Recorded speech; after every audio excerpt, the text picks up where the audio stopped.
அன்பு நேயர்களுக்கு இனிய வணக்கம். தனுசு ராசிக்கார நேயர்களே, நாம இன்னைக்கு வீடியோ பதிவுக்குள்ள முழுமையா போறதுக்கு முன்னாடி, அந்த முழுமுதற் கடவுள் முருகப்பெருமான மனதார வணங்கிட்டு பதிவுக்குள்ள போகலாங்க. ஓம் முருகா போற்றி, ஓம் முருகா போற்றி, ஓம் முருகா போற்றி. என்னை காக்கும் செந்தில் முருகனே போற்றி. நல்லதே நடக்கும். உங்களுக்கு இனி நல்லது மட்டும்தான் நடக்கும். நம்ம தனுசு ராசிக்காரங்கள பொறுத்த வரைக்கும் இவங்க எல்லாருமே மத்தவங்க நல்லா இருக்கணும் அப்படின்னு நினைக்கக்கூடிய ஒரு பரந்த மனசு கொண்டவங்க. இவங்களுக்கு சுயநலம்னா என்னன்னு கூட தெரியாதுங்க. எப்போதும் பொது நலத்தோடயே வாழ்ந்துகிட்டு இருக்காங்க. இவங்கள பொறுத்த வரைக்கும் தன் மனசுல இருக்கிற கவலைகளையும் பிரச்சனைகளையும் வெளியில காட்டிக்க ரொம்பவும் தயங்குவாங்க. பரவால்ல, நீ எனக்கு துரோகம் பண்ணிட்டியா? பரவால்ல, நீ நல்லா இருந்தா எனக்கு போதும். நல்லா இருந்துட்டு போ. அப்படின்னு சொல்லியே பழகி போனவங்க நம்ம தனுசு ராசிக்காரங்க. தன்னுடைய வாழ்க்கையில எவ்வளவு பெரிய மலை போன்ற பிரச்சனைகள் வந்தாலும் அத பத்தி துளி கூட கவலைப்பட மாட்டாங்க. ஆனா தங்களுக்கு நெருங்கிய உறவினர்கள் வாழ்க்கையில ஒரு சின்ன பிரச்சனைனா கூட அத தீர்க்க ஓடோடி போய் உதவி செய்வாங்க. நம்ம தனுசு ராசிக்காரங்க பல இடங்கள்ல தத்துவங்கள பேசி பேசியே நிறைய சிக்கல்கள சந்திச்சிருக்கீங்க.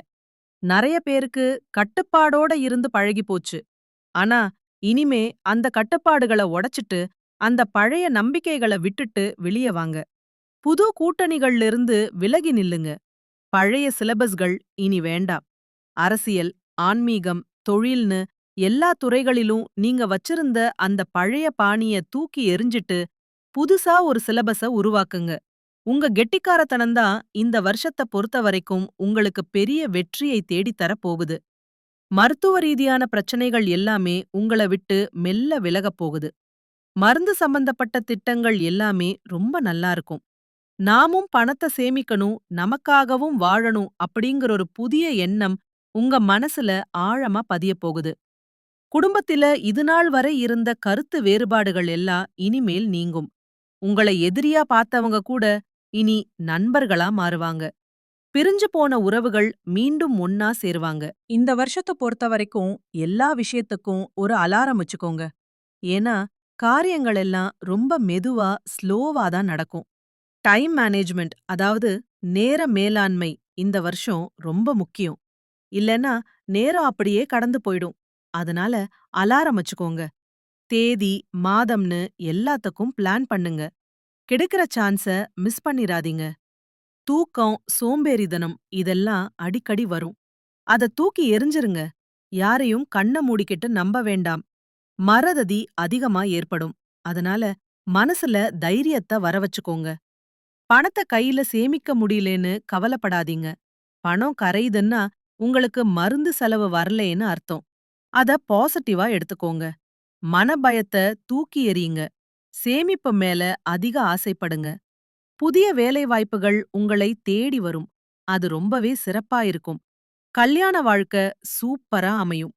தடைப்பட்டு நின்ன கல்யாண பேச்சுவார்த்தைகள் நல்லபடியா நடக்கும். உங்களுடைய ஆசைகள், கனவுகள் எல்லாமே இந்த காலகட்டத்துல நிறைவேறப் போகுதுங்க. உங்கள வேண்டாம்னு உதறி தள்ளிட்டு போன சொந்த பந்தங்கள் கூட இனி உங்களை தேடி வரப்போறாங்க. 2026ஆம் ஆண்டு உங்க வாழ்க்கையில ஒரு பெரிய மாற்றத்தை ஏற்படுத்தப் போகுது. நான் எதையும் செய்ய மாட்டேன் அப்படின்னு எந்த உறுதிமொழியும் எடுக்காதீங்க. ஏன்னா, அத நிறைவேற்ற முடியாம போனா வருத்தப்படுவீங்க. அதுக்கு பதிலா காலத்துக்கு தலைவணங்கி உங்களோட பலவீனங்கள முதல்ல உணர்ந்துக்கோங்க.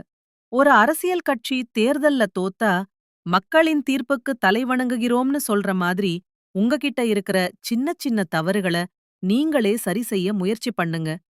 நாம மனித பிறவி எடுத்திருக்கிறதுனால சூழ்நிலைக்கு ஏற்ப மாறிதான் செயல்படணும். நான் மாறிட்டேன்னு சொல்றத விட, வீடு கட்டணும், புது பைக் வாங்கணும், நீட் தேர்வுல பாஸ் பண்ணணும், நல்ல வேலையில இருக்கணும், கார் வாங்கணும், கல்யாணம் ஆகணும், குழந்தை பாக்கியம் கிடைக்கணும், தொழில் தொடங்கணும், இந்த மாதிரி கனவுகள லட்சியமா வச்சுக்கோங்க. ஏன்னா, மாறுறேன்னு சொல்லிட்டு மாற முடியலைனாதான் நம்ம மனசு உடையுது. இந்த வருஷம் யாரையும் குருட்டுத்தனமா நம்பாதீங்க. உங்களுக்குன்னு ஒரு தனி பாணி, ஒரு இமேஜ், ஒரு ட்ரேட்மார்க் இருக்கணும். கடந்த காலத்துல நீங்க செஞ்ச தவறுகளுக்கு காரணம் உங்க உரிமைய மத்தவங்க கிட்ட விட்டு கொடுத்ததுதான். அத இந்த வருஷம் பண்ணாதீங்க. தொழில் ரீதியா பார்த்தா இந்த மாசம் உங்க முயற்சிகள் கைகூடும். நெருக்கமானவர்களுடன் மகிழ்ச்சியா நேரத்த செலவிடுவீங்க. ஆனா யோசிக்காம எதையாவது பேசிட்டு அப்புறம் வருத்தப்படாதீங்க. வீண் மனஸ்தாபம் வர வாய்ப்பிருக்கு. செலவுகள் கொஞ்சம் அதிகமா இருக்கும். அதனால சிக்கனமா இருங்க. குடும்பத்துல சுப காரியங்கள் நடக்கும். கணவன் மனைவி உறவு திருப்தியா இருக்கும். பிள்ளைகளால உங்களுக்கு பெருமை கிடைக்கும். பொருளாதார ரீதியா முன்னேற்றம் உண்டு. பழைய பாக்கிகள் வசூலாகும். வியாபாரத்துல இருந்த சிக்கல்கள் தீரும். ஆனா வேலை பார்க்கிற இடத்துல வேலைப்பளு அதிகமா இருக்கும். கொஞ்சம் சோர்வு ஏற்படும். பெண்களுக்கு தகவல்கள் வர்றதுல கொஞ்சம் தாமதம் இருக்கலாம். கலைத்துறையினருக்கு வாய்ப்புகள் வரும். ஆனா போட்டி அதிகமா இருக்கும். அரசியல்வாதிகள் மக்கள் தேவைகளை உணர்ந்து செயல்படுறது நல்லது. மாணவு மாணவர்கள் கல்வியில நல்லா முன்னேற்றம் காண்பாங்க.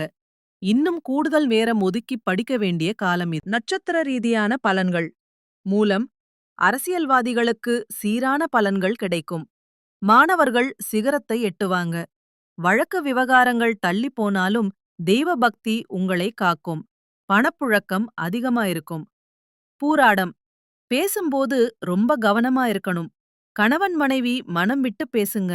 பிள்ளைகளின் படிப்பில் கவனம் தேவை. வெளிநாடு செல்லும் கனவு நனவாகாகும். கொடுக்கல் வாங்கலில் எச்சரிக்கை அவசியம். உத்திராடம் முதல் பாதம் மனசுல குழப்பமான எண்ணங்கள் வரலாம். பண நெருக்கடி குறையும். ஆனா தொழில்ல சின்ன சின்ன சிக்கல்கள் வரலாம். நீங்க எவ்வளவுதான் உழைச்சாலும் சின்ன விமர்சனங்கள் வரதான் செய்யும். அத கண்டுக்காதீங்க. பரிகாரம் உங்க வாழ்க்கையில இருக்கிற எல்லா கஷ்டங்களும் நீங்கி நல்லதெல்லாம் நடக்க நீங்க செய்ய வேண்டிய எளிய பரிகாரம். உங்க வீட்டுக்கு பக்கத்துல இருக்கக்கூடிய சிவபெருமான் கோவிலுக்கு போங்க. அந்த ஈசன மனதார வேண்டிட்டு வாங்க. உங்க கவலைகள் எல்லாம் பனி போலல விலகிடும். நல்லதே நடக்கும்.